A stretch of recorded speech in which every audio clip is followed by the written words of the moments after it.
About 80% of Uganda's population derives its livelihood from agriculture. This is either directly or indirectly as players at different stages of the agriculture production chain. Although this sector benefits many in society, it comes with a myriad of challenges too. Challenges that are a constraint to agricultural productivity, the environment, and the health of farmers as well as consumers.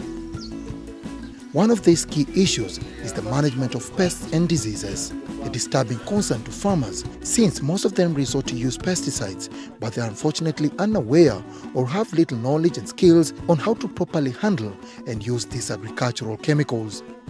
Lack of information, ignorance. So when you are selling these chemicals to the people, I think the business people should also explain properly. Like we doctors try to explain to people, when you take this medicine, you could also get this complication and so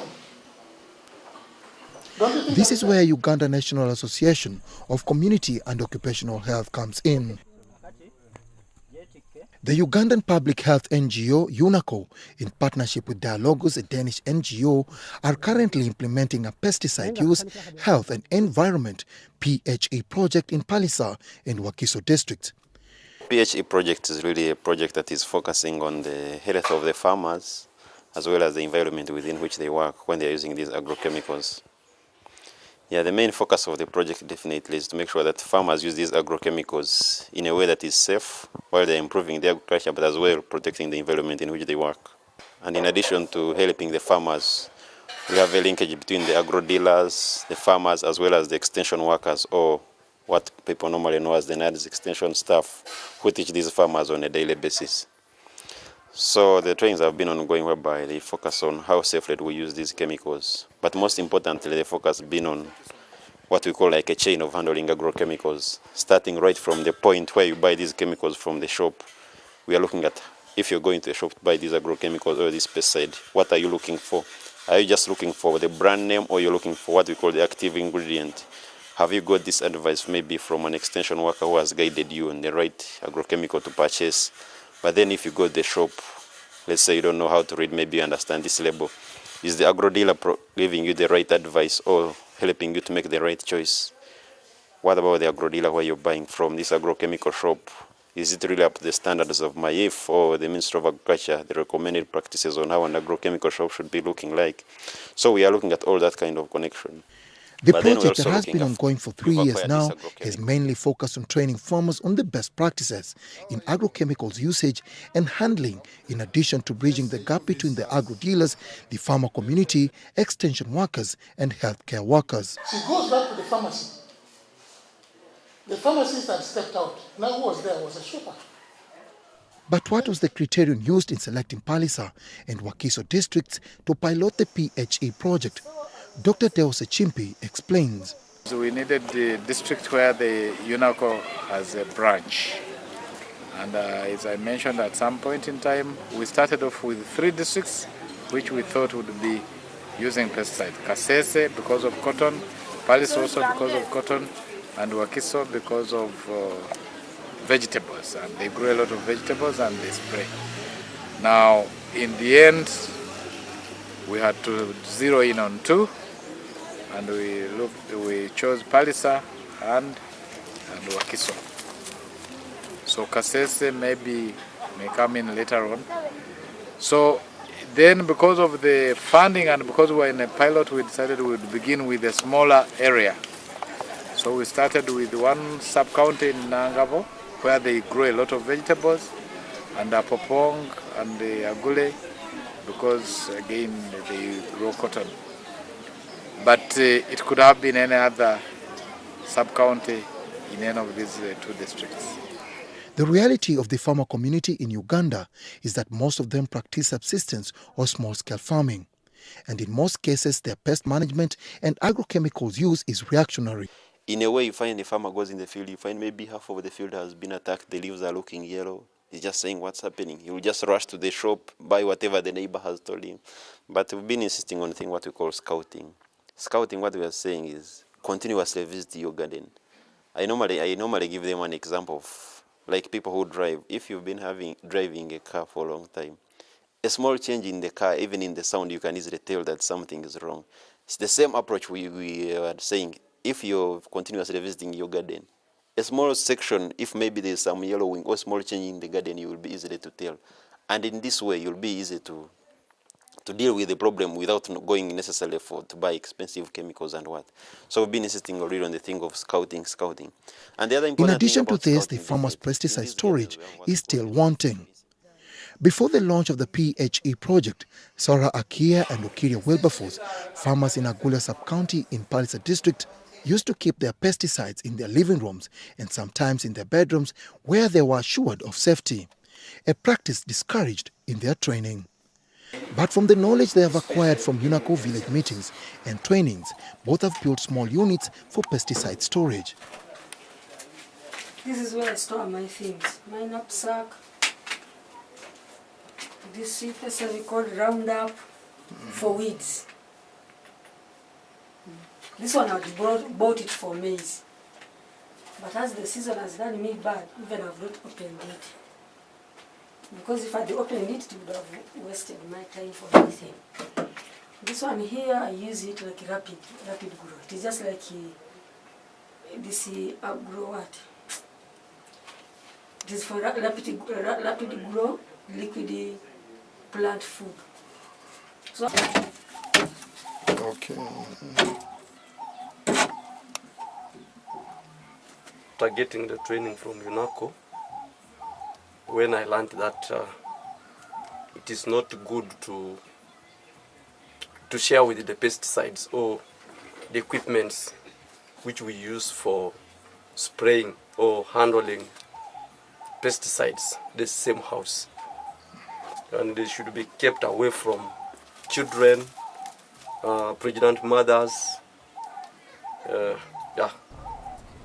Health experts discourage the storage of agrochemicals in the living room due to their numerous health implications.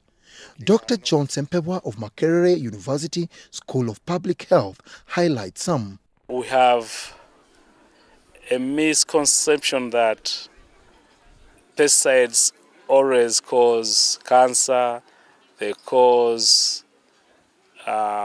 can kill, they can cause effects that are readily seen, for example, headaches, nausea, vomiting, etc. But there is an aspect which has not been well presented out to the communities, and that is where they cause disruption of the endocrine systems. To me, I think exposure to pesticides, especially when mothers are pregnant or when the kids are still growing, that exposure also makes the individual who has been exposed at that tender age to react in the same way, that in a way that leads to domestic violence. It has been documented that there is pesticides increase the prevalence of reduced stress management. If somebody can't control their stress, it's very easy for them to get engaged in domestic violence. They can affect you in many ways. One, they can affect you on the skin and cause skin reactions and even some disease of the skin. You could inhale them and they can affect you through inhalation. But the most dangerous of them all is probably if you take them orally, imbibing, either accidentally or with the purpose of wanting to terminate your life. It is very dangerous indeed. We need to educate the populace about these chemicals.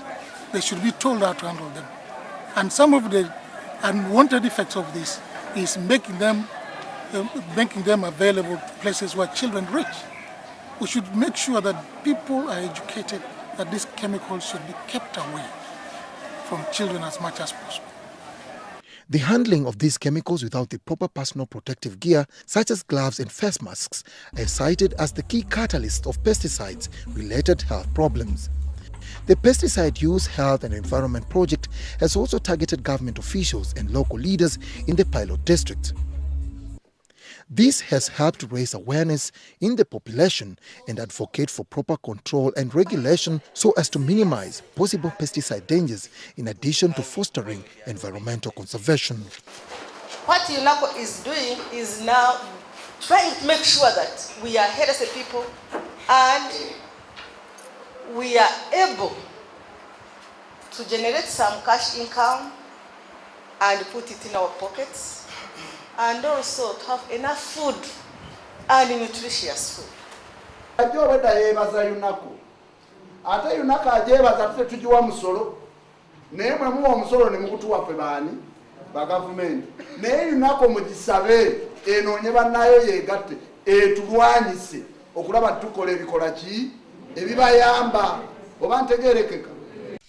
This is in addition to providing linkages between the agro-dealers, the farmer community, agricultural extension officers, and health workers.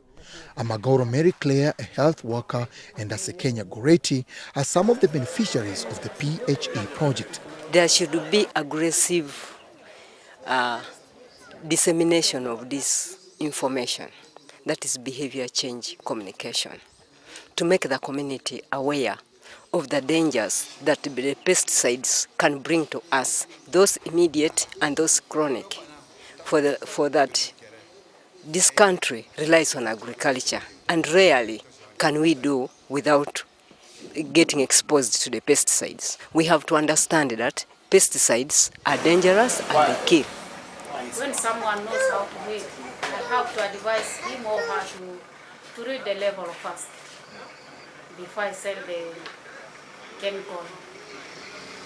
According to Agri Atuhaire, an agronomist with UNACOH, launching the PHE project was one thing, but ensuring that the targeted groups embrace the initiative was another thing altogether, since this is an issue of influencing people's attitudes and mindsets.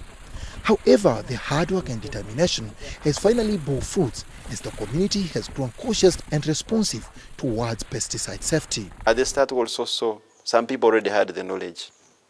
And they say, I know I'm supposed to put on gloves when I'm handling these chemicals. I know I'm supposed to put on gumboots, but I can't handle these things. So, in a way, we didn't want to look at the project which is just distributing free inputs. But we distributed what we call the demonstration kits for these farmers who have been trained, whereby each farmer would give them this, like what we call PPEs, personal protection equipment. Give someone gloves, you give someone gumboots, give them an overall. We also give them what we call these knapsacks or the pumps for spraying, whereby they were more for demonstration. And we've seen that in a way, there's a way people have embraced these things they receive.